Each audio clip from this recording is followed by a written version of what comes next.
tous et bienvenue dans cette première partie de l'après-midi avec une première table ronde. Je rappelle le titre du colloque 5 regards sur le climat de l'Anthropocène. Et l'Anthropocène est évidemment au cœur des réflexions de l'Institut Momentum. Donc pour en parler cet après-midi, nous avons un premier débat, un premier dialogue avec Annie Dahan et Hugo Bardi. Annie Dahan est historienne et sociologue des sciences, directrice de recherche émérite au CNRS, et elle travaille depuis 15 ans sur les négociations climatiques. Et je vous montre ici, et vous pourrez feuilleter sur la table des livres au fond, le livre qu'elle a sorti il y a peu de temps avec Stéphane Haïkout aux presses de Sciences Po, qui s'appelle « Gouverner le climat, 20 ans de négociations internationales », et qui est une somme qui rassemble vraiment bien l'ensemble des questions importantes autour des négociations climatiques, et qui a un très bon bilan et une réflexion actuelle et urgente sur le climat. Et la deuxième partie, l'autre dialoguiste, Hugo Bardi, est professeur à l'Université de Florence, donc il a un accent italien. Il est fondateur de l'ASPO Italie. ASPO, c'est l'association d'études du pic pétrolier, et membre du Club de Rome. Le Club de Rome, on ne présente plus, je pense. Mais... il se définit aussi comme eschatologiste, mais je le laisserai vous préciser ce qu'il entend par là. Et notamment en rapport avec sa qualité de membre du Club de Rome, il vient de publier un livre qui s'appelle Le Grand Pillage, édité au Petit Matin, pareil sur la table des livres. Le Grand Pillage, comment nous épuisons les ressources de la planète, et qui est le 33e rapport adressé au Club de Rome. Je commence par laisser la parole à Hugo Bardi. Chacun aura 20 minutes. Ensuite, je poserai une question croisée. Et ensuite, on aura un temps de débat avec la salle avant de faire une pause café, jus d'orange, etc. Voilà. Donc, Hugo, vous avez la parole. Merci beaucoup, Mathilde. Merci à tous. Et on va parler un peu, j'espère, de l'Anthropocène, qui est un sujet évidemment intéressant parce qu'il y a du monde. Écouter des présentations sur l'Anthropocène, pas tout le monde connaît qu'est-ce que c'est l'Anthropocène. D'ailleurs, on en parle. Alors, les livres que j'ai écrits ne parlent pas directement de l'Anthropocène, mais quand même, on va voir dans une minute que l'Anthropocène, le concept de l'Anthropocène, est strictement lié à l'exploitation des ressources et à l'épuisement aussi des ressources minérales. Alors, je parle aussi comme membre du département des sciences de la Terre de l'Université de Florence, donc je peux voir comme ma tâche aujourd'hui d'introduire un peu qu'est-ce que c'est, qu'est-ce qu'on pense que ce soit cet Anthropocène. Alors, commençons. On sait très bien qu'on habite sur cette planète, j'imagine tous ici sont des terriens, et nous connaissons plus ou moins quelque chose à propos du système planétaire. Et là, on parle de choses comme l'équilibre naturel. L'équilibre, normalement, on s'attend que les systèmes soient plus ou moins stables, ce qu'on appelle l'écosystème.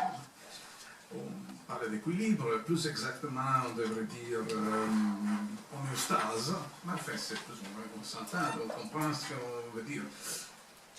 Dès que le soleil, les radiations solaires est constante, la radiation qui apparaît sur la Terre, sur le domaine temporel assez petit, c'est ce que c'est dire constante, donc il ne devrait pas y avoir de grands changements. Tout ce type de système tend à arriver à une condition qu'on appelle homéostase, stabilité moyenne, pas équilibre complet, mais stabilité. Donc, d'ailleurs, vous savez aussi qu'il y a de grands changements. Il y a des choses qu'on appelle les aires géologiques. Les aires géologiques, et on parle d'Anthropocène. L'Anthropocène, c'est un grand changement, même brusque, même une démarche rapide, une impulsion de quelque chose. Alors, vous avez, j'imagine, étudié un peu de géologie, et vous savez que les géologistes parlent, ils ont divisé toute l'histoire de la Terre dans des aires géologiques.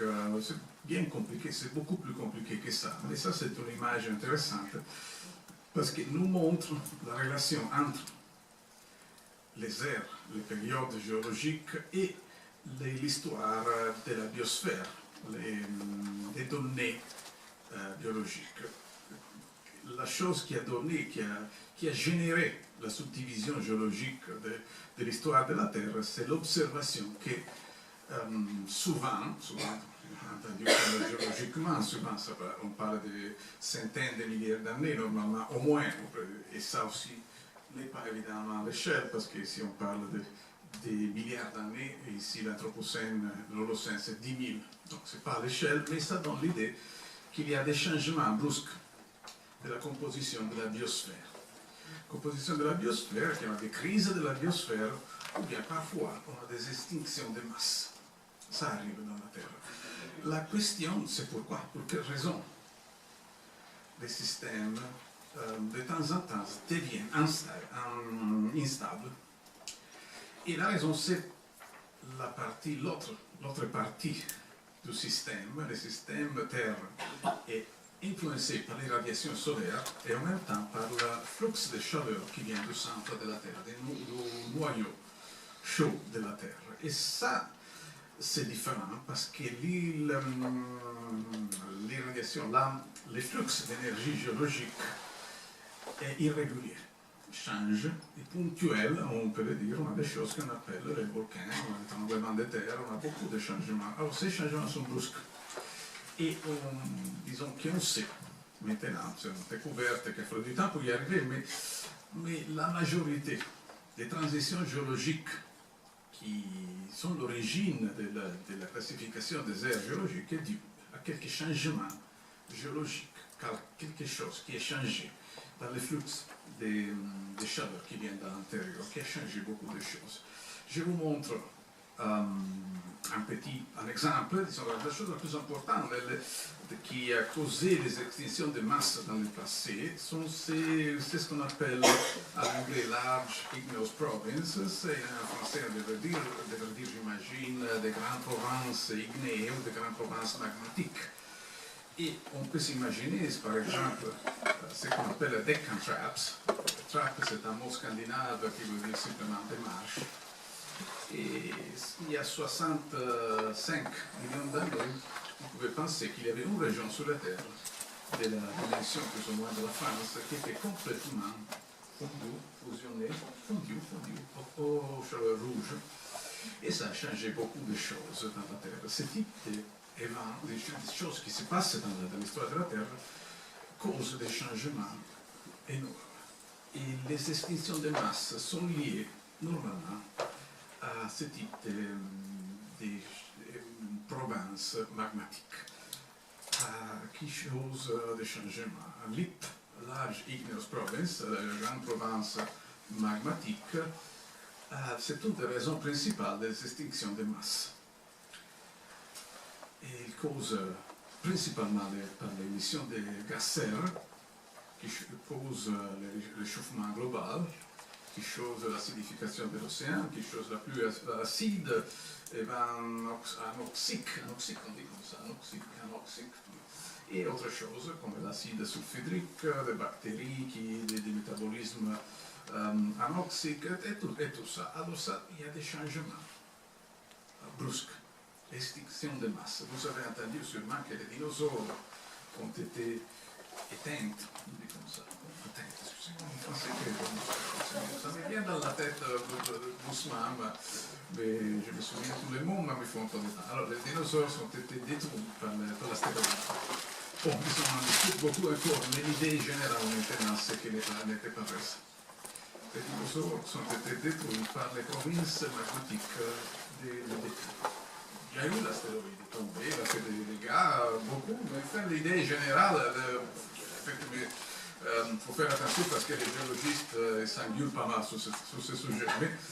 Mais l'idée que je me suis faite, c'est que même s'il y a un accord maintenant qui, la grande majorité des extinctions de masse est due à cette idée des provinces magmatiques.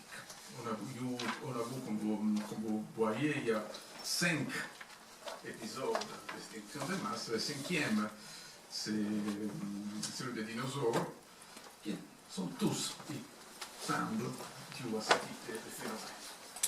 Alors, la chose intéressante ici, c'est évidemment que c'est le même type de choses qu'on fait maintenant nous. parce qu'en Provence magmatique, l'effet c'est d'émettre, générer de grandes quantités de gaz serre dans l'atmosphère. Et c'est exactement ce que nous faisons maintenant avec le pétrole, ou même pire avec le charbon. Et on fait la même chose, mais plus vite. Ça, on peut voir la différence entre ce qu'on fait maintenant avec les émissions de gaz serre générées par les combustibles fossiles et ce qui s'est passé dans ce qu'on appelle le PETM, c'est le Paléocène-Éocène Thermal Maximum, quelque chose qui s'est passé il y a 55 millions d'années, et un réchauffement global qui, du point de vue géologique, on dit c'est rapide, mais c'est beaucoup moins rapide. C'est un phénomène, c'est vraiment très important. Et c'est important et rapide. La question c'est quel type de forçante on cause sur le climat, que c'est quand même très important. J'ai mis ici quelques données pour donner une idée de ce qu'on fait maintenant. On peut comparer les flux d'énergie solaire sur la Terre avec les flux d'énergie géothermique. Et nous, ce qu'on fait directement avec la combustion des combustibles fossiles, c'est petit. Mais l'effet indirect, la forçante climatique sur le système, on peut la calculer comme très très important. Vraiment très important. C'est donc 1-2% de l'irradiation solaire. Et c'est évident que ça donne des effets. On ne peut pas la négliger, absolument. Et donc, oui, c'est quelque chose. Alors, c'est un des scénarios de ces modèles qui avait déjà présenté en 1972. Alors, ces modèles, comme vous savez, étaient beaucoup critiqués, étaient même démonisés, tout ça. Mais il ne faut pas les voir comme un oracle. Ce n'est pas un oracle. C'est tout simplement un calcul de comment les potentiels thermodynamiques du carbone fossile peuvent se dissiper avec le temps. Alors, donc ça c'est évident ici qu'on a sous-estimé par exemple l'effet de la pollution. Aujourd'hui on voit bien que la pollution c'est beaucoup plus important que ça. Comme la courbe pour la population c'est probablement optimiste, il est bien possible qu'il va commencer à tomber beaucoup avant que ça, mais l'idée ça ne change pas beaucoup parce qu'on peut changer l'auteur relative des courbes, on peut changer un peu la dimension temporelle, mais ça que vous voyez ici déjà été connu en 1972 et l'Anthropocène, le cycle de l'Anthropocène, l'impulsion de l'Anthropocène. Et on le savait déjà. Et étant donné que c'est de la thermodynamique, c'est le résultat des assumptions thermodynamiques du système, il n'y a pas trop de choses qu'on peut changer dans ça. En quelques moments, dans le futur, ici, on va se trouver, non plus ici, où nous sommes maintenant, mais quelque part ici. C'est pour ça qu'on parle parfois d'eschatologie, ou bien d'effondrement, ou bien de catastrophe. C'est, attention, ça c'est la partie fossile du système. Il faut faire attention. Ça, on dit, on prend son énergie principalement par les combustibles fossiles. Et c'est ça. Donc, c'est inévitable que dans une vingtaine d'années, 40 ans, 50 ans, si vous êtes optimiste, peut-être un peu plus, on va se retrouver quelque part ici, en regard de combustibles fossiles. Alors, qu'est-ce qu'il y a ici? Ça, c'est les post-anthropocène. Qu'est-ce qui se passe après? En regard de l'Anthropocène. Alors, il y a des gens qui sont vraiment catastrophistes, plus catastrophistes que moi, plus eschatologistes que moi. Ils disent, oh, on va retourner à l'âge de la pierre, on va retourner au Moyen-Âge. Il y a des gens qui théorisent que c'est bien ça, de l'utiliser sur Internet, et il y a des gens qui sont très contents de ça. On peut retourner au Moyen-Âge, on s'amuse beaucoup. Mais disons que quand même, si on veut avoir ici quelque chose qui ne soit pas le Moyen-Âge, ou l'âge de la pierre, ou la chasse et la cueillette, ce type de choses, il faut, de quelque façon, si on peut avoir des banques 50 ans, il faut avoir un supply, il faut fournir de l'énergie au système, sinon le système s'effondre ici. Alors, il y a un regard de l'Anthropocène qui pense à une transition énergétique principalement. Transition énergétique, ça on va le passer quand même,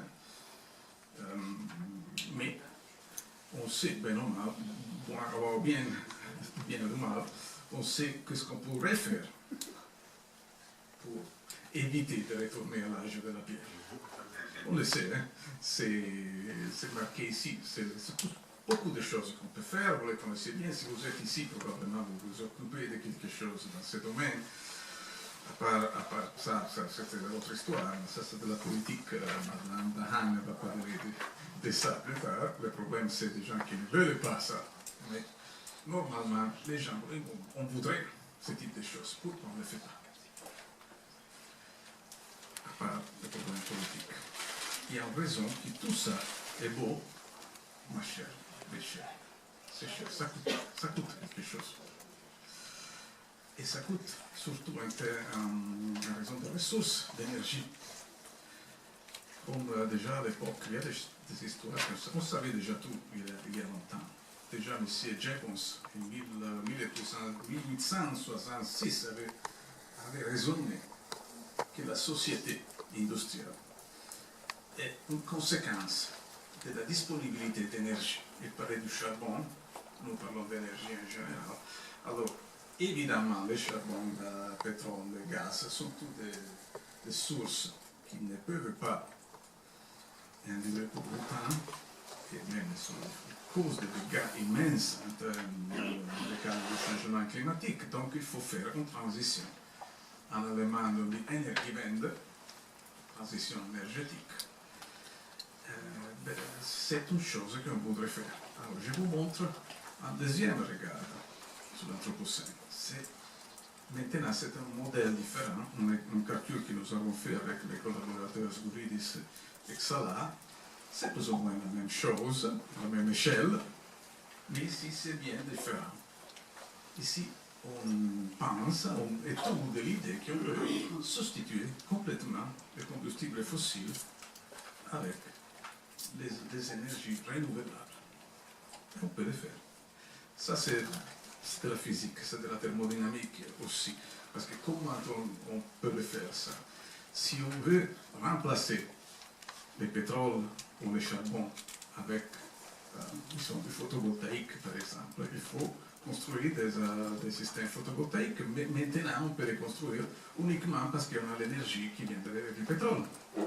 Alors il faut, dans un calcul comme ça, il faut balancer les exigences d'utiliser le pétrole, le charbon, le gaz pour construire les systèmes qui vont remplacer le pétrole, le charbon, le gaz.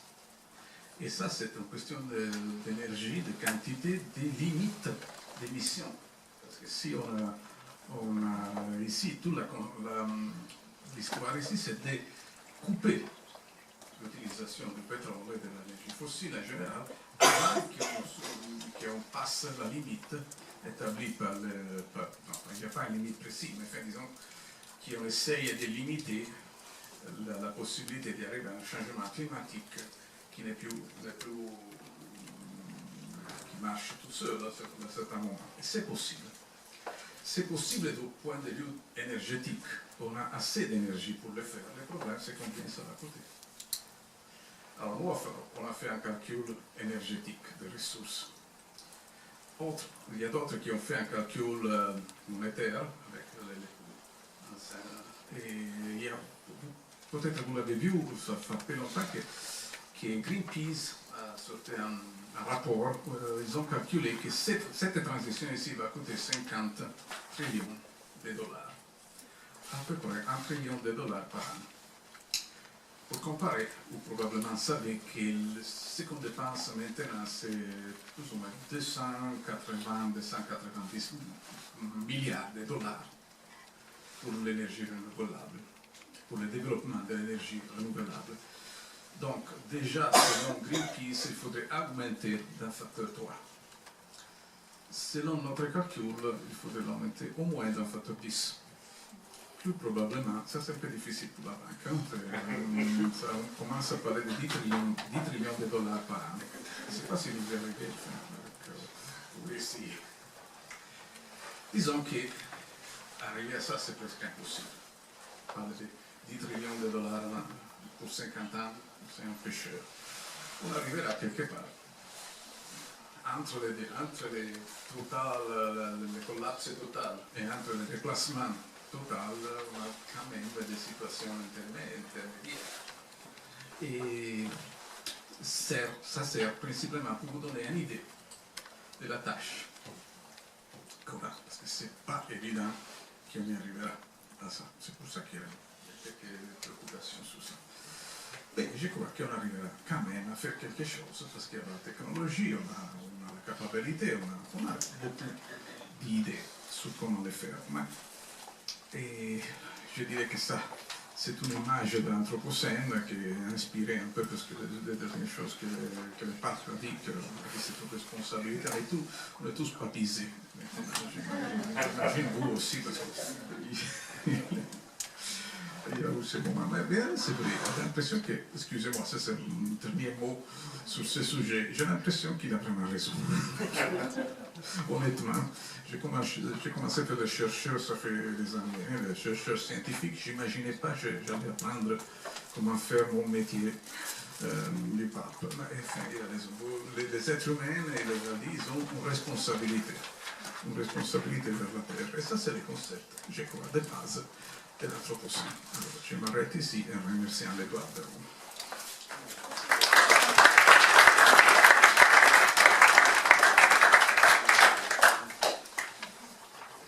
Merci beaucoup. Et donc, on va donner la parole à Annie Berron. Et ensuite, on engagera une discussion entre les deux présentations. Merci. J'aimerais bien avoir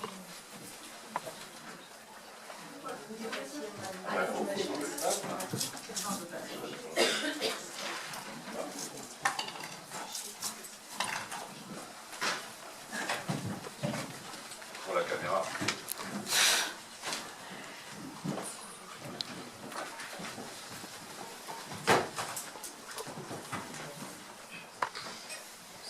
Bonjour, merci de me recevoir ici. Évidemment, je viens un peu d'un autre monde. C'est voulu. C'est loi du dialogue et de la confrontation. Donc moi, je suis quelqu'un qui vient... C'est un peu bizarre, ça fait quand même 15 ans que je m'occupe de cette question des négociations climatiques, mais en fait, je ne suis pas du tout quelqu'un qui vient des sciences politiques. Je viens de l'histoire des sciences, de la sociologie des sciences. Je suis venu à ce problème, effectivement, à cause du rôle majeur qui joue la science dans l'alerte climatique. Et d'une certaine façon, le Club de Rome, je connais aussi très bien, parce que je me suis intéressée à la question des modèles, des modélisations, etc. Bon, mais il se fait que c'est un peu dérivé, c'est la joie du CNRS et son privilège extraordinaire, qui est de la recherche n'a pas de frontières et que, voilà, on fait quelque chose diverses. Donc, mon sujet, disons, c'est comment, et là-dessus, je suis peut-être plus proche de l'intervention de Lucille qui vient après, là, l'intermède, elle a le privilège d'être toute seule, pas de contradicteur, elle va parler des enjeux de la COP21. Mais moi aussi je vais parler des enjeux de la COP21, un peu. Et puis dans le cadre quand même de l'Anthropocène, j'ai essayé de mettre ça dedans. Donc c'est quoi inventer une politique mondiale efficace? Est-ce que c'est possible dans l'Anthropocène? C'est-à-dire dans les conditions dans lesquelles nous sommes aujourd'hui. Je ne me mets pas dans un horizon ni de collapse, ni de catastrophe, ni de tout ça, parce que c'est pas mon tempérament, je ne sais pas raisonner comme ça, et j'ai pas trop... maintenant, je suis tout à fait consciente des énormes difficultés et gravités de la situation. Bon, en préambule de ça, de cette réflexion, je voudrais dire évidemment, et c'est ça aussi le problème, c'est que tous les mots qu'on utilise maintenant, ils sont comment dire, vérolés, quoi. Ça ne peut plus marcher. On parle de politique climatique, on parle d'environnement, et évidemment, tout ça, ça a besoin d'être redéfini et repensé. Weisbeck disait que l'environnement, c'est soit trop étroit, parce que ça exclut l'action humaine et sociale, et effectivement, c'est la façon dont on a construit le problème climatique pendant très longtemps, un problème problème d'environnement, alors que bien sûr on sait aujourd'hui que c'est un problème économique, géopolitique, environnemental et civilisationnel. Ça c'est l'apport aussi de la question de l'Anthropocène.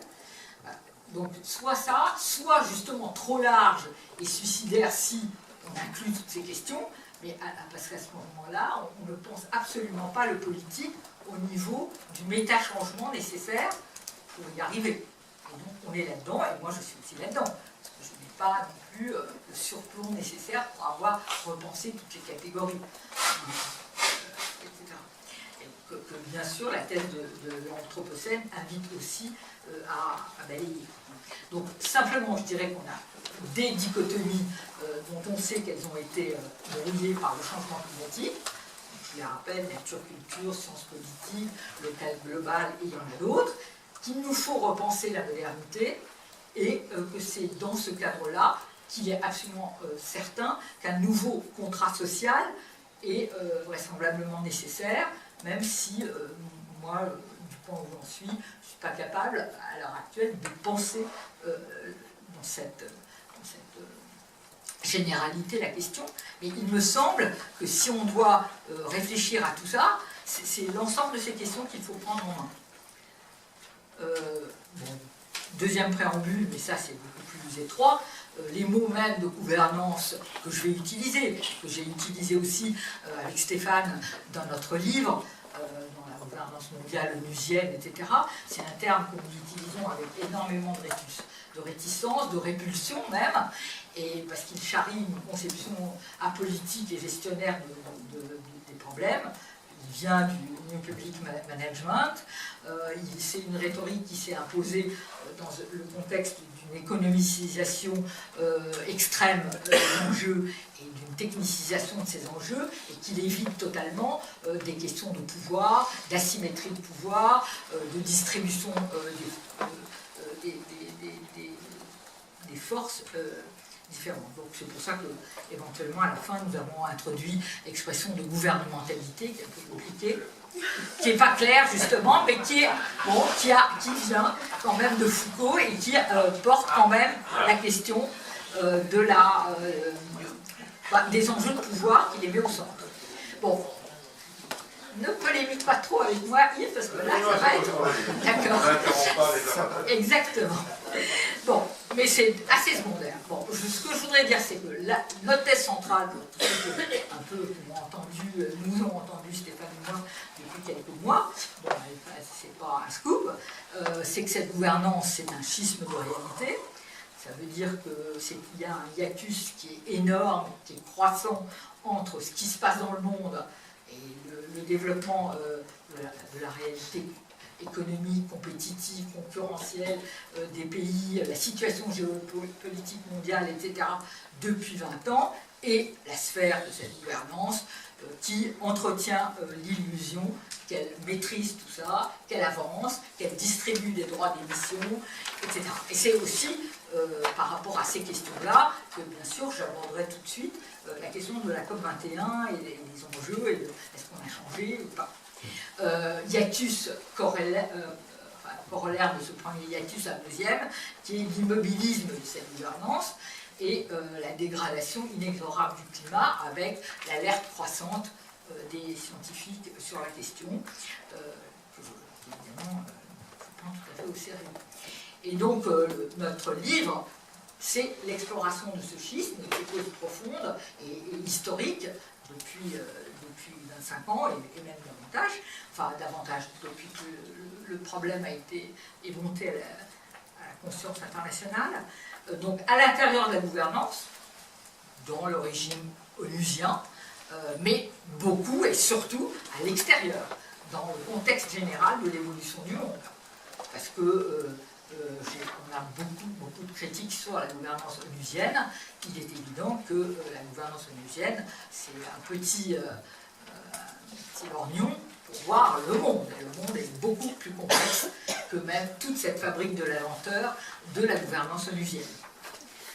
Bon, là je passe, parce que tout le monde sait ça, c'est que le cadrage du régime climatique antérieur à sa naissance, c'est-à-dire après Rio, au début des années 90, et qui a fonctionné jusqu'à Copenhague, et celui que j'ai résumé avec ces caractères-là, un problème de pollution globale, sur le modèle du problème de l'ozone, et qu'on allait résoudre par un protocole comme celui de Montréal, assez simplement, dans une perspective assez courte, avec donc les scientifiques qui nous disent des choses, voilà, et nous agissons conformément à ce qu'ils nous disent, etc. Et puis une construction top-down, avec la recherche d'un traité global qui a été, dans un premier temps, limité aux pays développés, supposant donc un partage du fardeau, etc. Avec une séparation donc très stricte entre les deux mondes, du Nord et du Sud, qui est le Sud assistant, n'étant pas responsable dans un premier temps. Et puis, évidemment, le caractère majeur, c'est cette grammaire néolibérale du marché, donc, qui est incarnée dans le protocole de Kyoto, le marché des permis d'émission, la compensation carbone, toute cette usine à gaz de la comptabilité carbone telle qu'elle s'est incarnée là-dedans, et dont les résultats, bon, je dis néolibéral parce que c'est dans les années 90 que ça a accompagné évidemment l'ascension du néolibéralisme, de l'idée de dérégulation, etc. Et c'est ça qui... Donc voilà, je ne rentre pas dans le détail parce que là j'ai pas le temps et puis voilà, je l'ai fait ailleurs. Disons le séquençage historique de ces 25 années qui nous séparent du début du processus, ce qui est sûr, c'est qu'à partir de 2001, ce schisme se constitue réellement et ne cesse de s'élargir. D'une part, parce qu'à ce moment-là, les États-Unis se sont retirés du protocole de Kyoto, ils ont décidé qu'ils ne le ratifieraient pas, que ça a décrédibilisé complètement ce processus-là, et ça c'est pour les choses à l'intérieur, et que la gouvernance n'en a absolument pas pris acte, elle a considéré qu'on allait les attendre, ils allaient revenir, et que d'ici là, on faisait 2 chemins de négociation, etc. Et puis surtout, parce que le monde avait tellement changé, avec une extension universelle du modèle de développement occidental, cette globalisation mondiale qui a si accéléré terriblement depuis, au cours des années 90 et première décennie du XXIe siècle, pour différentes raisons, que l'on peut, vous les savez, mais bon, évidemment on les analyse pas mal dans le livre. Bon, la croissance des émergents, et en particulier absolument historique de la Chine à cette époque, une croissance à 2 chiffres pendant au moins 7, 8, 9 ans, et qui, de fait, devienne le premier émetteur mondial dès 2006, alors qu'on s'attendait dans les rapports de l'AIE, de l'Agence de l'énergie, que ce serait en 2020, autour de 2020. Donc une séquence accélérée de tout ça, avec une concurrence, la crise économique mondiale de 2008, etc., qui affecte tous les pays d'Europe, enfin des États-Unis, de l'Europe, etc., et qui fait qu'on va aborder Copenhague en étant complètement juste après cette crise, sans en tenir compte, sans la penser, sans voir les affectations, enfin, les liens avec la question du climat, etc. Plus tous les problèmes des bouleversements du paysage énergétique. Je passe. Oui, une seconde. Oui. Voilà. Donc, je reviendrai peut-être à tout. Enfin, bon, si quand même. Je dis les blocages de ce régime. Bon, on les voit. C'est que la question climatique, elle interfère avec beaucoup d'autres questions internationales et aussi des régimes de négociation et de gouvernance internationale. Donc là, j'en ai listé 3. La question de l'énergie, la question du commerce international et la question des enjeux du développement. Et dans ces 3 questions, on a des murs de feu qui séparent complètement le climat de toutes ces questions. Donc tous les jours, on prend des décisions ailleurs, complètement contraires au climat, que ce soit parce que l'OMC ne fait aucune différence entre les produits polluants et non polluants, et tout ça doit circuler librement. D'autre part, parce que sur les questions de l'énergie, on n'a jamais discuté véritablement dans cette gouvernance des bouquets énergétiques et du centre de la... Si, on en a parlé pas mal. Il y a eu effectivement, par exemple, le fameux rapport de Greenpeace que Hugo Bardil a mentionné est paru, je me souviens très très bien, j'étais là à Poznan en 2008, et ça a été un gros truc, leur rapport révolution énergétique, la transition, etc. Et eux, ils étaient assez précis. Ils pensaient que tout était possible, y compris sans séquestration du carbone, sans nucléaire, etc. Mais avec des chiffres. Mais évidemment, la négociation, la gouvernance n'ouvre jamais cette boîte noire. Elle n'examine pas exactement comment on fait ça. Et jusqu'à maintenant, je prétends qu'en décembre, on ne va pas le faire. On ne le fera pas, c'est-à-dire qu'on reste encore dans des objectifs extrêmement abstraits et extrêmement lointains, enfin, lointains, pas extrêmement, mais quand même, c'est-à-dire 2030, 2050, etc. Donc sans se poser la question de tout de suite, à partir de maintenant et dans les années qui viennent, comment on fait, comment on aide pour sortir de tel ou tel lock-in énergétique, technique, technologique. Bien. Donc, maintenant, abordons la question de la thèse de l'Anthropocène et comment affecte-t-elle, si on peut dire, ou influence-t-elle la question climatique, ce que j'appelle le régime climatique, mais ça veut dire toutes les arènes, la négociation, les COP, mais aussi le GIEC, les scientifiques. Est-ce que cette question de l'Anthropocène, est-ce qu'on en parle? Est-ce que ça a changé des perceptions et tout ça? Donc explicitement, je dirais non. Parce que ni dans les négociations, ni dans les rapports récents du GIEC, seuls quelques... Alors, on pourra... je ne vois plus Valérie, mais ça ne fait rien, elle doit être là quand même. Eh bien, pourquoi est-ce que les scientifiques et le rapport du GIEC ne parlent pas de ça, alors que quand même c'est quelque chose qui est important et qui a mobilisé des scientifiques de renom, dont certains sont proches de scientifiques qui sont dans le GIEC. En particulier, il y a seulement un certain nombre de scientifiques adeptes des planetary limits, des boundary, planète, etc., comme Rockström du Centre de résilience de Stockholm, ou bien Schellinger qui joue un rôle majeur dans le régime climatique et dans les propositions, etc., y compris du groupe 3 du GIEC, qui sont impliqués dans ces questions.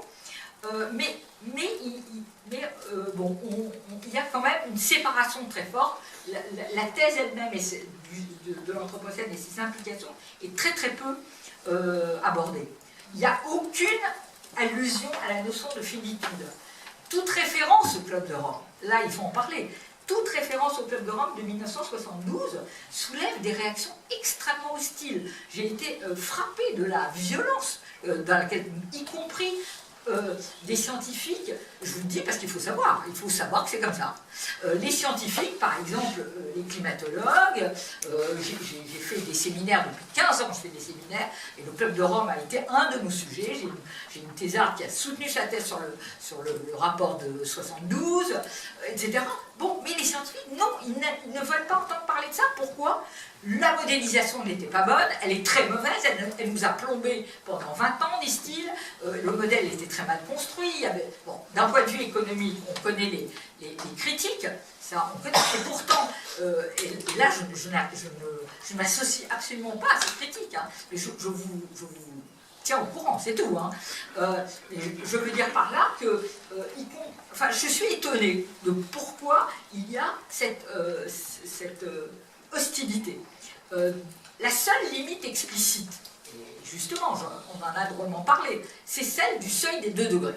Le seuil des 2 degrés, bon, on a dans notre livre, et avec Stéphane, qui lui-même avait écrit un article, etc. avant, on a très longuement exploré la construction de cette limite et de ce seuil, et d'où ça vient, et les différentes étapes. Je vous fais l'économie de tout ça, parce que là, j'ai pas le temps, tout ça, on va me dire dans 2 minutes, c'est fini.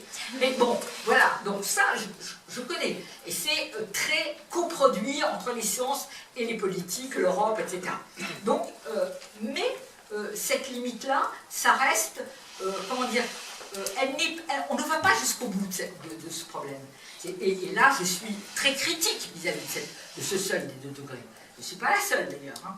Mais il y a beaucoup eu de critiques, y compris chez les scientifiques. Vous savez qu'il y a un débat très fort qui s'est exprimé dans Nature, dans les mois qui ont précédé, à propos du seuil des 2 degrés, étant donné qu'un certain nombre de scientifiques pensent que de toute façon c'est fichu, on l'a dépassé, et que jamais on y arrivera, et d'autre part, d'autres qui pensent que non, c'est ça, et on peut, puisque c'est toujours ces courbes. Le seuil des 2 degrés, par exemple, n'est jamais associé précisément dans la gouvernance climatique, et pour moi ce serait un élément majeur, à une quantité de budget carbone. C'est-à-dire qu'on dirait, voilà, même s'il y a une fourchette d'incertitude pour les scientifiques, parce que vous savez que le seuil des degrés, c'est quand même lié à la sensibilité climatique, hein, et que cette sensibilité climatique, il y a une incertitude dessus. Si on double les émissions de carbone, combien est-ce qu'on a de réchauffement? Pour le moment, et ça fait 40 ans que la fourchette, c'est entre 1,5 et 4,5 degrés. Et ça n'a pas bougé. Ça n'a pas bougé. C'est-à-dire c'est depuis le rapport Charnay en 1979 jusqu'à tous les résultats récents. Donc ça, les scientifiques, les climatologues, ils sont extrêmement attachés à cette idée que pour le moment, l'incertitude n'a pas changé. Donc, on ne sait pas exactement, les 2 degrés, ça correspond à quoi comme budget carbone. Mais je dis que, par exemple, tant qu'on ne discute jamais de ça, c'est-à-dire qu'on ne met pas même une fourchette pour le budget carbone de l'atmosphère, eh bien, par exemple, je ne sais pas, aujourd'hui, on émet à peu près 46 gigatonnes de carbone, de CO2, pardon, parce que ce n'est pas la même chose, pour à peu près 9,5 milliards de personnes, donc ça fait à peu près 1 par personne, et il faudrait descendre à combien en 2040, c'est-à-dire quelle est la somme totale qu'on peut s'autoriser, passer complètement de la notion de 2 degrés au budget, à ces quantités, ça c'est tabou. C'est tabou. Dans la négociation, c'est tabou. On n'en parle pas, on ne peut pas en parler, c'est exclu qu'en décembre, on en parle. Donc, dans ce cas-là, toutes les INDC des pays, bah, c'est du vent, c'est complètement du vent. C'est-à-dire, on voit bien qu'il y a des réductions, mais on ne sait pas exactement dans quel volume général ça se porte. Donc ça, je vois bien la question. Donc pour moi, si vous voulez, associer le seuil des 2 degrés à la finitude du budget carbone serait essentiel. Parce que c'est une façon de réduire le schisme de réalité. Ce schisme, il est partout. Il continue, il va continuer, il continue. Parce que ce que j'ai dit, je l'ai dit à plusieurs reprises, je crois qu'il est impossible qu'en décembre, on ait à la fois des objectifs contraignants et ambitieux.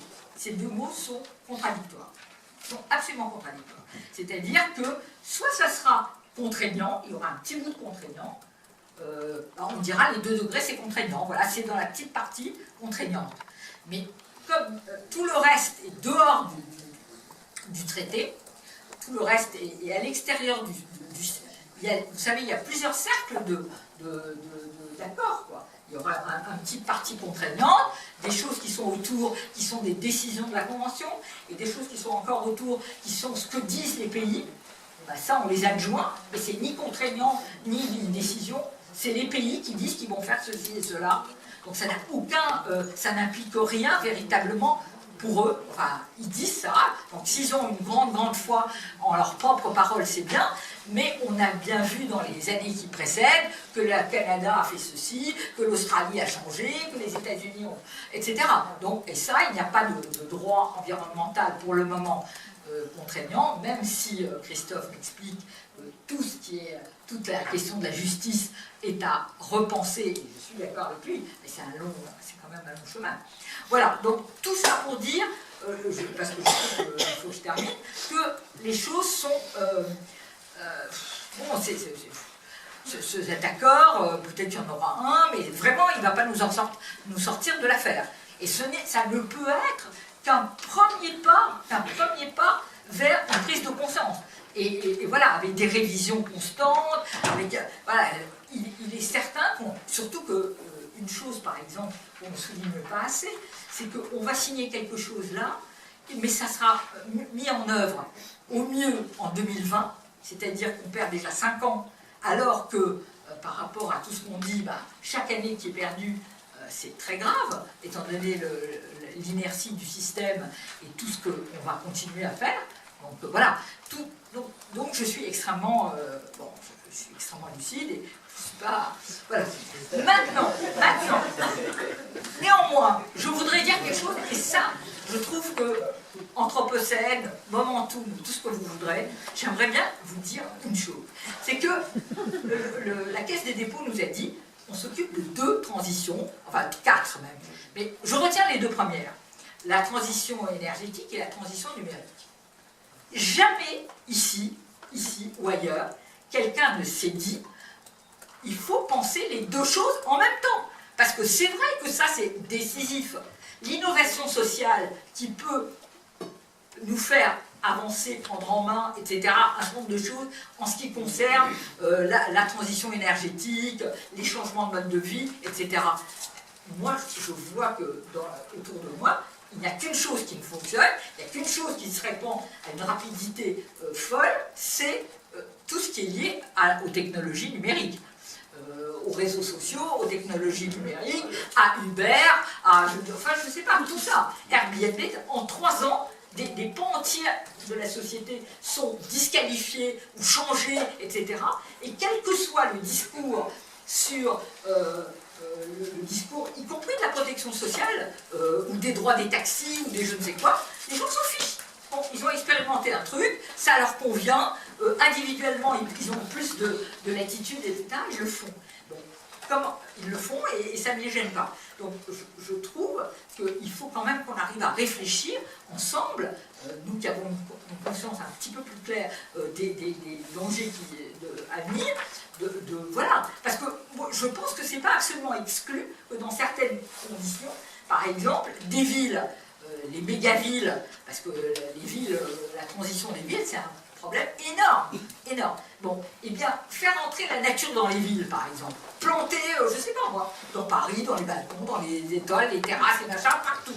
Et ça, je trouve que c'est pas exclu. Ça peut se développer en 5 ans. En 5 ans, ça peut être la mode, ça peut être un truc. Je dis ça parce que ça me plairait vraiment.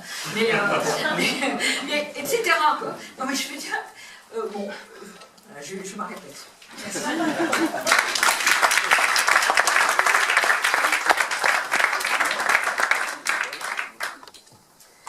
Bien, merci beaucoup pour cet exposé.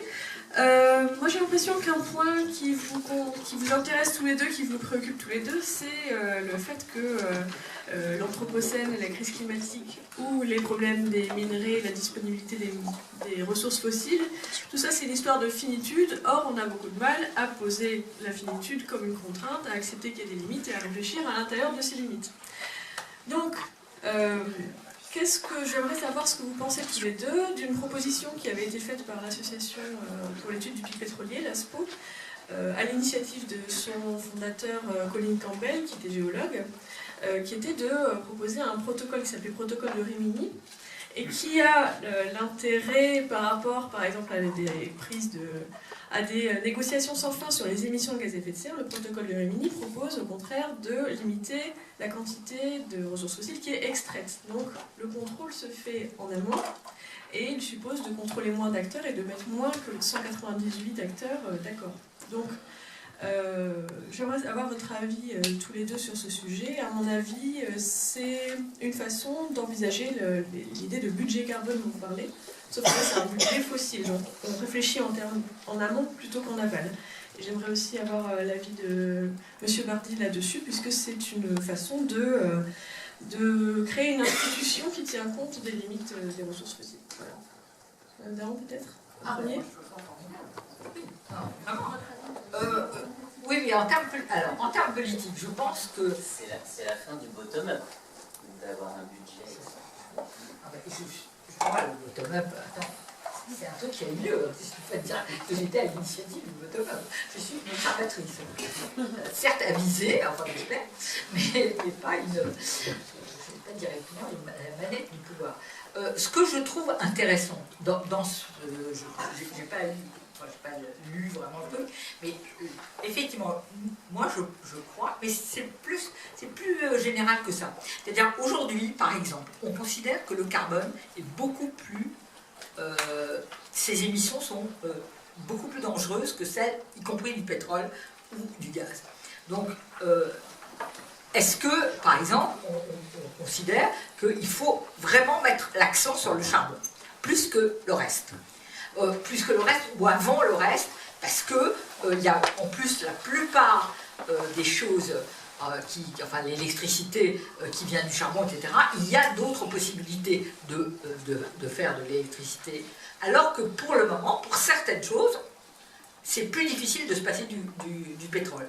Donc, je crois que par exemple, contrôler, se dire une partie du charbon, en particulier dans les pays, évidemment dans les pays développés, c'est quelque chose d'absolument qu'on pourrait exiger et mener des campagnes, etc. En Europe, par exemple, c'est pas, il faut pas le faire.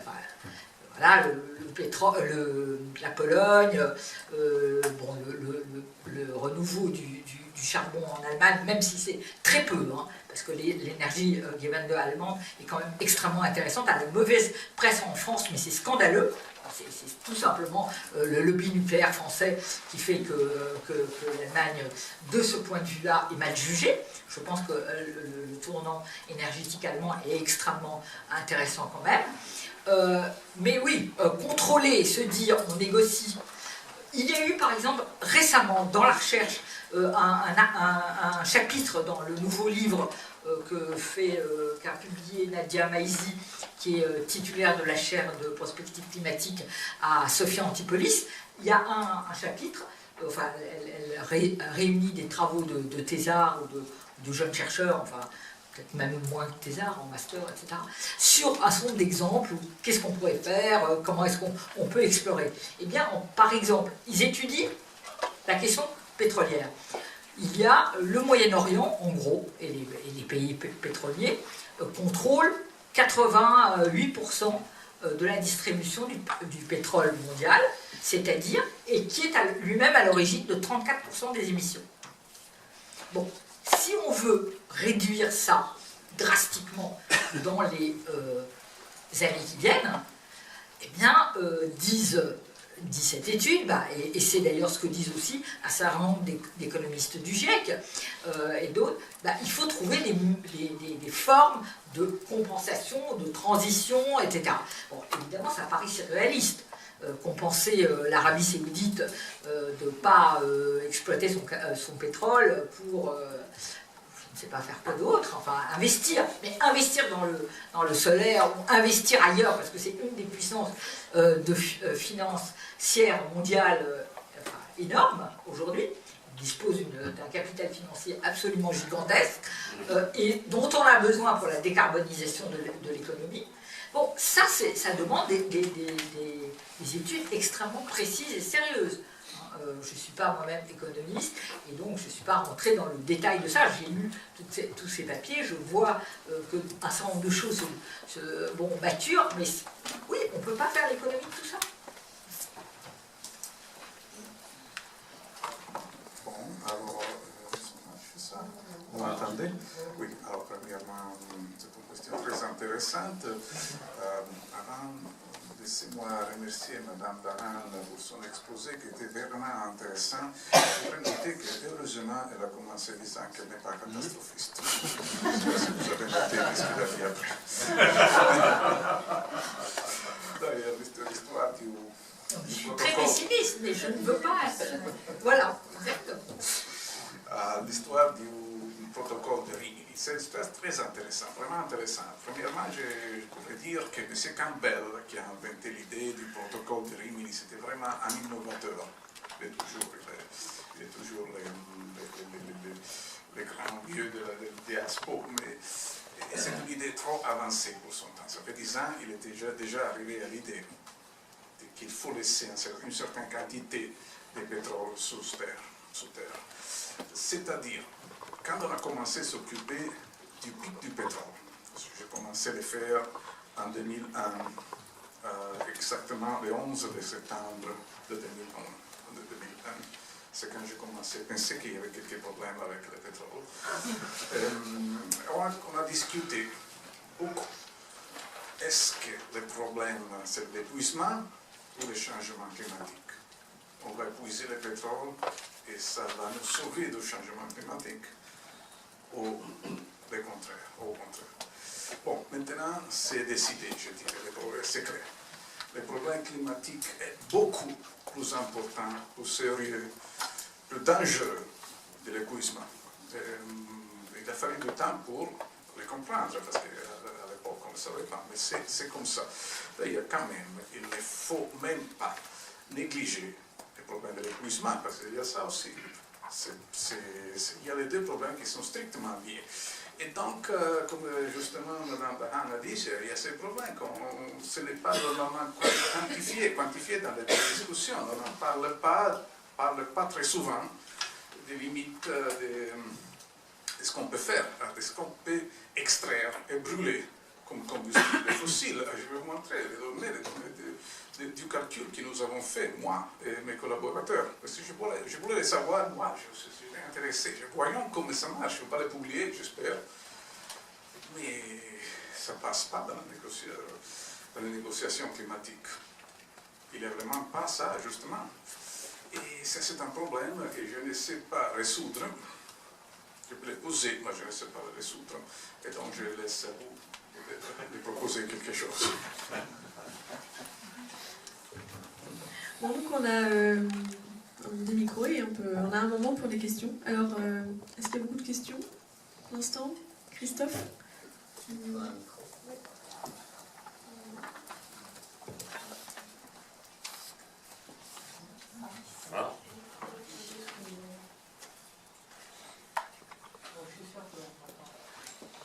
Oui, alors moi je suis historien, je voudrais utiliser des parallèles avec l'histoire pour réfléchir à des scénarios d'avenir, et notamment cette idée qu'il faut réguler aussi à la source, au niveau de la quantité extraite, et pas uniquement en bout de cheminée au niveau des émissions.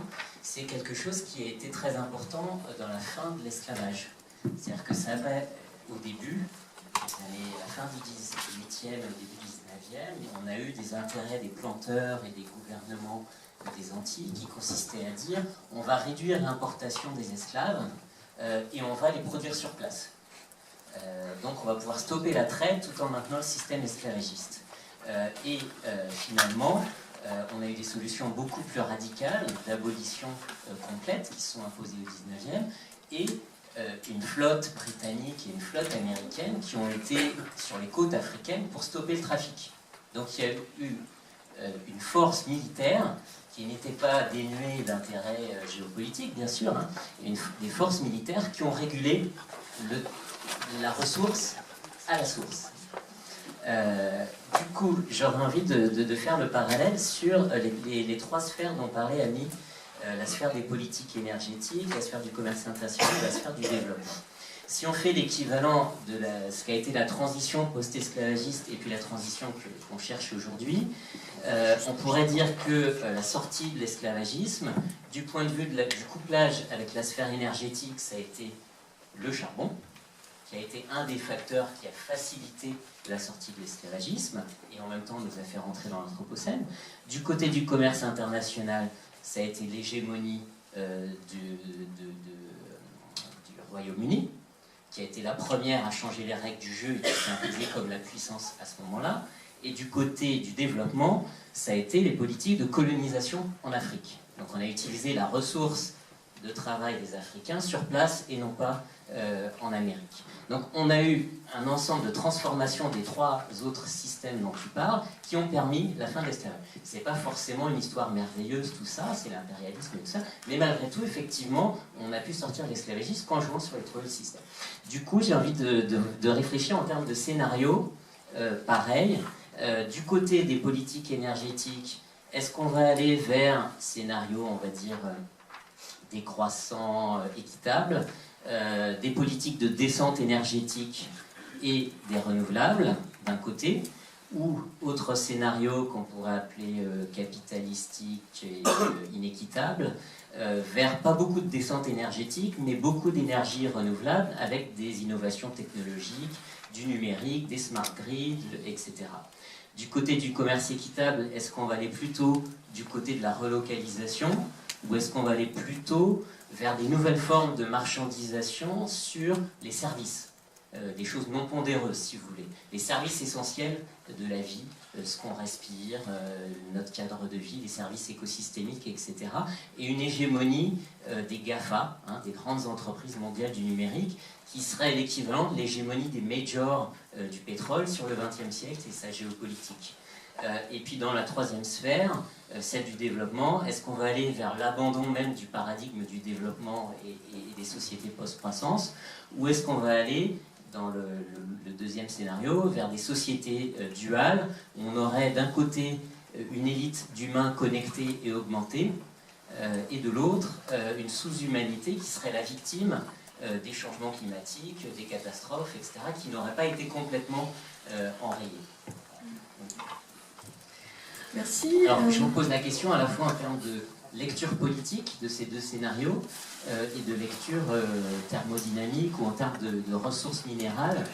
Est-ce que vous avez des perspectives sur les deux routes qu'on peut prendre?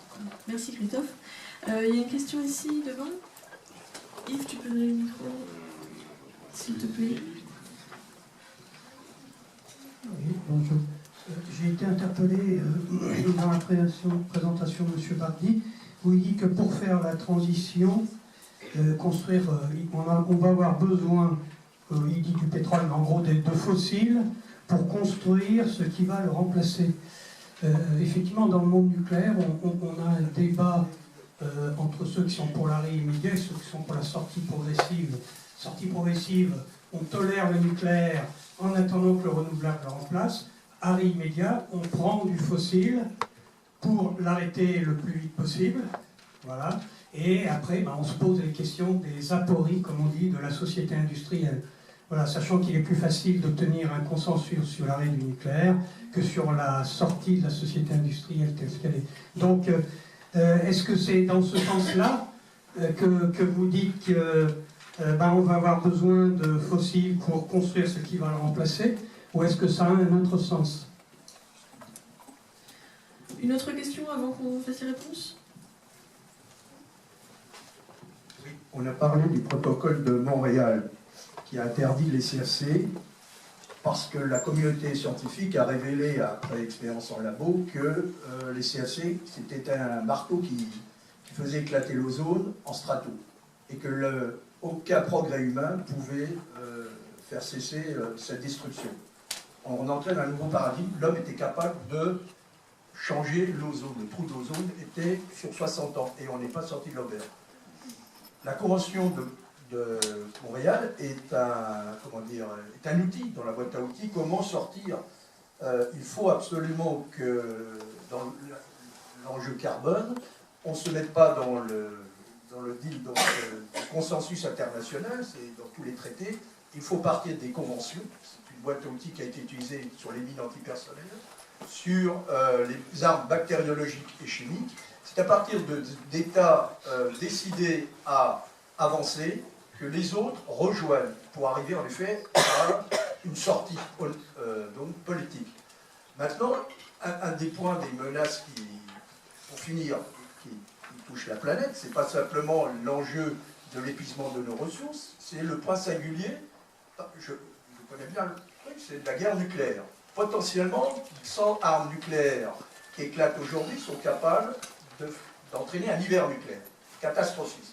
Donc pour le moment, on est dans l'état avant Pompéi ou avant le tsunami, on sait qu'on est capable, on ne pourra pas dire dans les générations futures on ne le savait pas, on sait qu'on est capable, mais on laisse faire des États proliférants, et on laisse les négociations perdurer. Donc il va falloir que la société civile, adossée, comme le mot a été dit, sur une mobilisation citoyenne, le Forum social mondial et européen, agisse efficacement vis-à-vis des politiques pour dire, à un moment donné, il faut faire des choix d'urgence, donc un plan, quelles sont les menaces entre le fou du laboratoire scientifique qui mettra demain le virus de la variole avec le virus du choléra intégré sur la place publique échappe à laboratoire. Pour ça, c'est pour ça qu'il y a des pétitions internationales pour dire arrêtons, faisons un moratoire sur des recherches qui sont à haut risque. Arrêtons sur la prolifération nucléaire et mettons les moyens pour éviter qu'un point singulier nous arrive alors qu'on sait que ça est programmé. Donc ça, c'est au niveau du paradigme de la pensée, il est important de dire qu'il y a un épuisement des cours qui est sur un temps moyennement court, mais il y a une réalité, c'est en un instant, vous pouvez déclencher un cataclysme qui est une réalité malheureuse.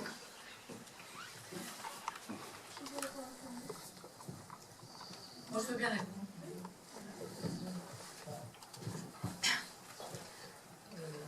Monsieur, juste un petit mot sur le protocole de Montréal, etc. Ben, le protocole de Montréal, ça a été un outil très intéressant. Ce que j'ai voulu dire là, c'était simplement que le CO2, c'est beaucoup plus compliqué que les CFC et les HFC. Parce que toute notre civilisation, elle est construite sur le CO2, sur le carbone et les énergies fossiles. Donc voilà, la construction mimétique, elle n'a pas marché. Elle n'a pas marché. C'était ça que je voulais surtout dire. Et bien sûr, les conventions peuvent être utiles, peuvent être un outil pour, dans certains exemples, elles ont joué leur rôle. Sur la guerre nucléaire, oui, bon, on peut faire la liste de toutes les catastrophes qui peuvent nous arriver, ça c'est sûr. Hein. Mais, non, mais je ne minimise pas cette course aux armes nucléaires. Bon, mais enfin, il y a quand même, on ne peut pas dire aujourd'hui que c'est totalement hors de la vision des politiques. Au contraire, les politiques, à la limite, ils surveillent ce truc. S'il y a eu tellement de temps pour l'histoire de l'Iran, c'est bien parce qu'il y avait ça, ce problème de la dissémination nucléaire, etc. Donc, bon, voilà ce que je... moi, je voudrais juste revenir à ce que... Pour monsieur là, qui disait aussi que le problème d'utiliser des énergies fossiles pour construire pour les énergies renouvelables, etc. D'abord, il faut savoir quand même une chose, enfin, les scientifiques nous disent, hein, c'est-à-dire que malgré tout, si le milieu naturel, les océans, etc., recyclent une partie des émissions fossiles, elles recyclent une partie. Donc là, il y a de plus en plus, évidemment, c'est ce recyclement qui est de plus en plus difficile, qui est menacé, l'acidification, etc. Mais ça ne veut pas dire que mais ça n'empêche pas d'imaginer que, à terme, un certain régime de croisière entre des énergies renouvelables et quelques énergies fossiles utilisées parcimonieusement soit imaginable. Quant à Christophe, bon, moi c'est toujours pareil, c'est-à-dire Christophe, tu as mis en opposition de deux scénarios qui, dans les trois sphères, sont toutes les trois qui s'opposent radicalement. C'est-à-dire tu n'imagines pas jamais... Oui, j'ai bien compris, d'ailleurs cette opposition idéalisée fait réfléchir. Mais quand même, moi j'ai envie de dire que l'inattendu n'est jamais là. Jamais. C'est-à-dire que, voilà, soit ça va être tac, tac, tac, tac, ça va s'aligner de façon terrible, soit, bon, il y a... Soit c'est la décroissance, la ceci, la cela, et donc ça s'aligne aussi de l'autre côté. Moi, je dis que le monde est plus ouvert que ça. Je veux dire, on est 9,5 milliards, ou 7,5, mais bon, on est, semble-t-il. Non, mais tous les gens annoncent que... Ouais, on sera à 9,5 en 2050, 7,5. Bon, mais je veux dire, les pays ont des tas de choses. Les sociétés se mettent en mouvement sur un certain nombre d'éléments que nous ne maîtrisons pas, qui ne seront certainement pas non plus identiques à ce que nous, ici à Paris, nous avons dans notre petit machin de bobo parisien. Donc ça peut être autre chose. Moi, j'ai vu, par exemple, éclater des contradictions. Bon, il se fait que ce monde... dans sa vastitude, je l'ai appréhendé comme ça, dans les side events, dans cette gouvernance internationale, parce que j'ai vu des contradictions exploser entre le Bangladesh et l'Inde, par exemple, qui sont deux pays voisins, etc., avec des questions très importantes qui étaient débattues, les classes riches indiennes et les classes pauvres, etc., et les classes riches sont extrêmement polluantes, extrêmement gaspilleuses, et ça fait quand même 300-400 millions de personnes. Et donc ça a énervé mais beaucoup les Bangladais, etc.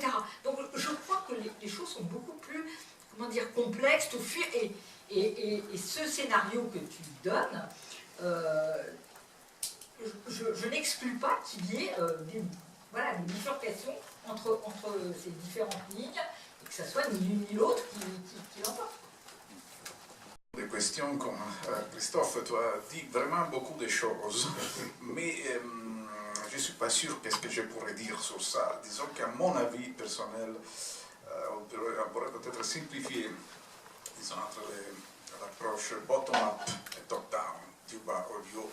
Alors si on va faire une transition de quelque type, on peut l'imposer du haut avec des négociations. C'est ce qu'on essaie de faire maintenant, c'est imposer par le haut.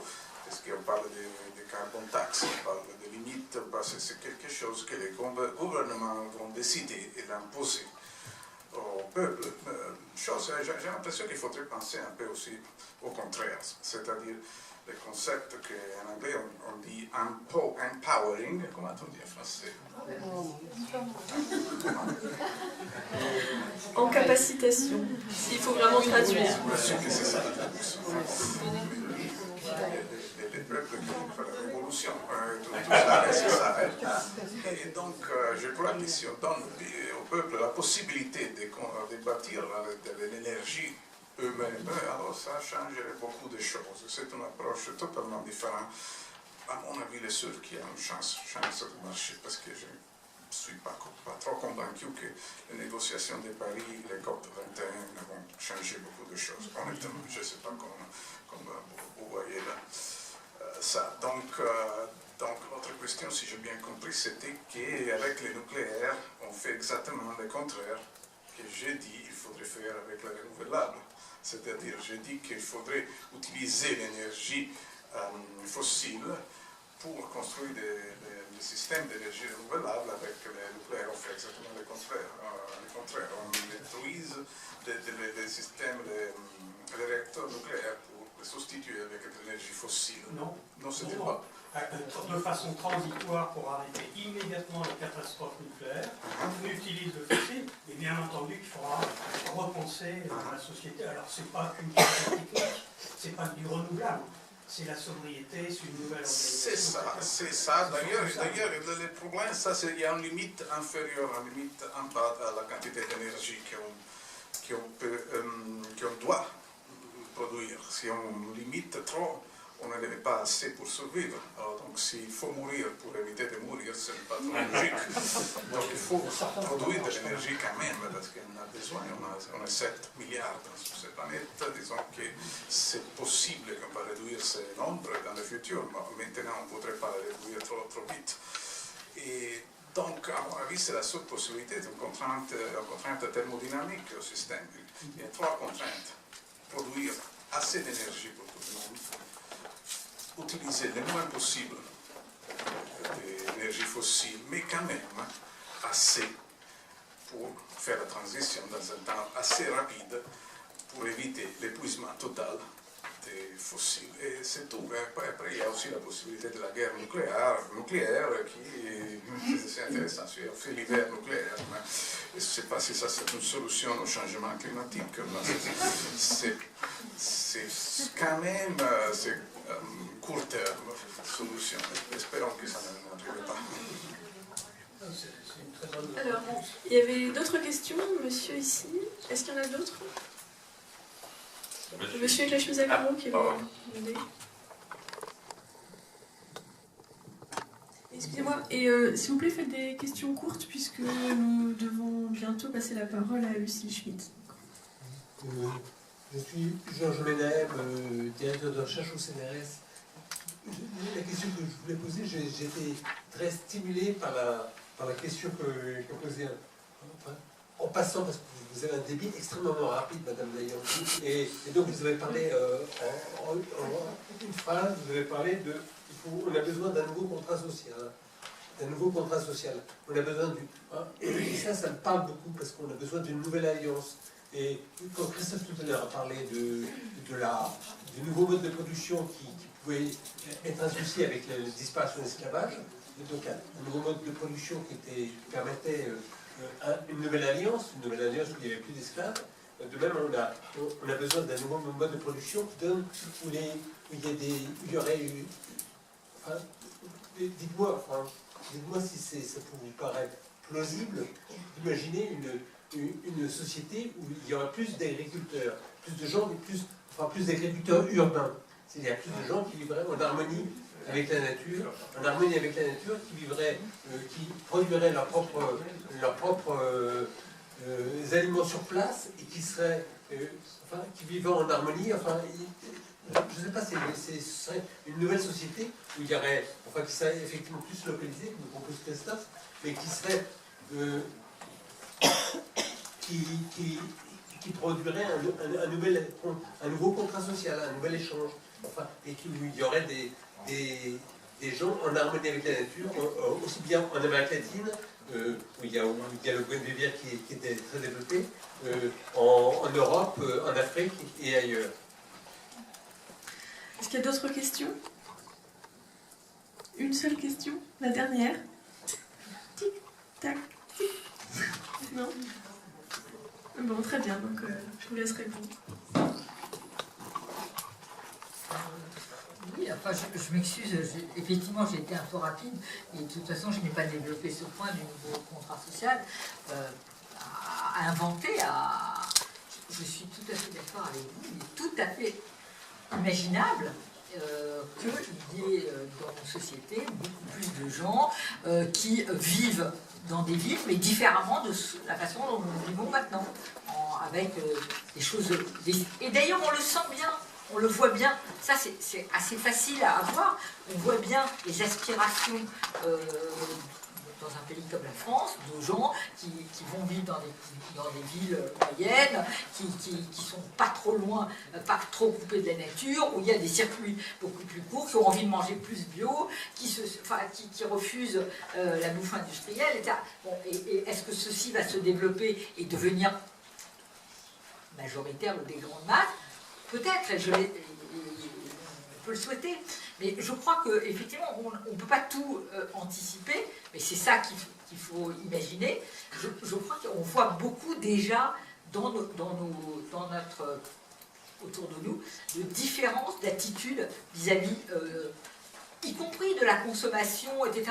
Et la force de la société civile, c'est aussi ça. C'est-à-dire refuser, je sais pas, la malbouffe, l'élevage des animaux industriels qui amène à baisser ses consommations de viande, parce que ça ne plaît pas, etc. Donc là, je crois qu'il y a une potentialité très grande. Et dans notre livre, on a fait, dans le dernier chapitre, un tour un peu comme ça, sur les récits de futurs possibles qui se présentaient. Il y a celui des décroissantistes, mais il y avait un sur lequel nous avons, accordé une certaine importance, qui était celui de la modernisation écologique allemande. Maintenant, quand j'y reviens, je le trouve technocratique comme tout. C'est-à-dire, c'est des gens qui ont... Non mais c'est vrai, on l'a dit un peu dans le livre, mais c'est beaucoup plus que ce qu'on a dit. Parce que chaque fois que je vois comment ces gens se comportent, etc., et comment ils pensent qu'ils ont une idée pour moderniser écologiquement tous les pays développés, et que ça va se passer de la même façon, etc., et que c'est ça qu'il faut exporter ailleurs, et tout. Je me dis, mais c'est quoi cette vision du monde? Ça ne marchera jamais. Et c'est pas ça qui... Voilà. Mais bon, il y a plusieurs récits qui sont en concurrence, et je crois qu'on est très très loin du compte. Ça va se développer, et voilà, parce que quand même, il y a à la fois une montée de conscience du risque climatique et des problèmes, ça c'est incontestable. Hein, je sais pas, moi je suis invitée partout dans des endroits, vraiment il y a de plus en plus de gens inquiets. Il y a peut-être, je ne sais pas, j'entends à la radio qu'il y a des sondages qui disent que 40% des Français ne savent même pas ce que c'est que la COP21. C'est vraisemblable, hein. Mais ils ne savent pas ce que c'est que la COP21, mais ils ont quand même entendu parler du changement climatique. Donc voilà, ils s'intéressent un peu quand même. Et donc on est au début de quelque chose, et en même temps, les solutions... Moi j'avoue, je suis désolée, la Fondation d'écologie politique, j'en fais partie, alors, le parti des écologistes, je trouve ça absolument nul du point de vue. Non, mais des solutions sur lesquelles il faut réfléchir les gens. Pour moi, c'est très très faible. Et donc il faut qu'on fonctionne plus de ce point de vue-là. Bon, excuse-moi. Bon, eh bien, merci beaucoup à tous les deux. Et contrairement à ce que j'avais dit, c'est pas la pause tout de suite, mais on va voir l'intermède de Lucille Schmitt. Merci beaucoup à tous les deux intervenants.